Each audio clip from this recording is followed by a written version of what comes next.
বাংলাদেশ বিমান বাহিনীর বহরত অন্যতম গুরুত্বপূর্ণ যুদ্ধ বিমান F-7 BGI ইবা চীনৰ চেংদু যে-7 সিরিজৰ সর্বশেষ ও উন্নত সংস্করণ, যা বিশেষভাবে বাংলাদেশ বিমান বাহিনীর প্রয়োজন অনুসারে তৈরি করা হয়। উচ্চ গতির সক্ষমতা, আধুনিক রাডার প্রযুক্তি এবং মাল্টিরোল যুদ্ধর ক্ষমতা লইয়ে F-7 BGI বিভিন্ন দীর্ঘদিন ধরে বাংলাদেশের আকাশ প্রতিরক্ষার উগ্র বড় ভরসা হয়ে আছে।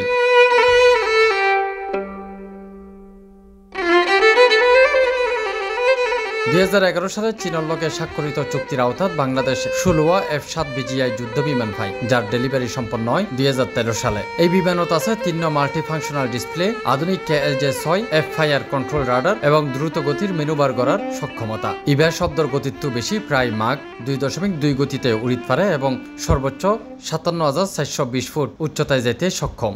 এতে আছে 500 হার্ড পয়েন্ট, যার সাহায্যে ইবা বহন করিতে পারে ক্ষেপণাস্ত্র, বোমা এবং বাড়তি জ্বালানির ট্যাঙ্ক সহ 1500 কেজি পর্যন্ত যুদ্ধ উপকরণ।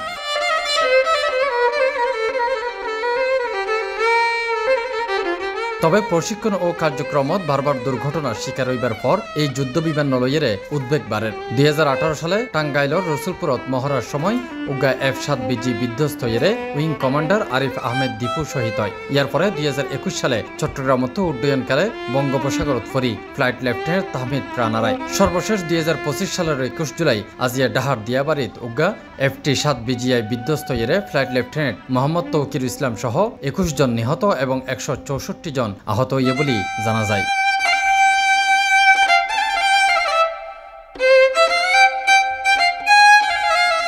এই দুর্ঘটনাত বিমানের যান্ত্রিক ত্রুটি স্পষ্টভাবে সামনে আইয়ে। F-7 BGI সিরিজর বিমানগিন মূলত MiG-21 প্রযুক্তিগত ছায়াত্তু আইছে, যা এক দশক আগেই বেশিরভাগ দেশত অবসরপ্রাপ্ত। চীন ইতিমধ্যেই এই সিরিজর উৎপাদন বন্ধ করছে, ফলে বাংলাদেশত এখন এই বিমানগিনের ভবিষ্যৎ লইয়ে প্রশ্ন উঠে।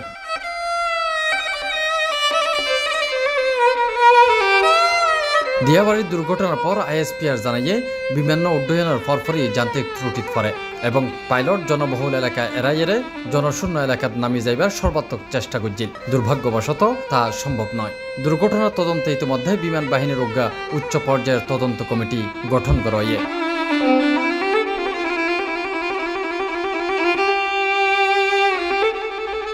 C+ TV, Chittagong.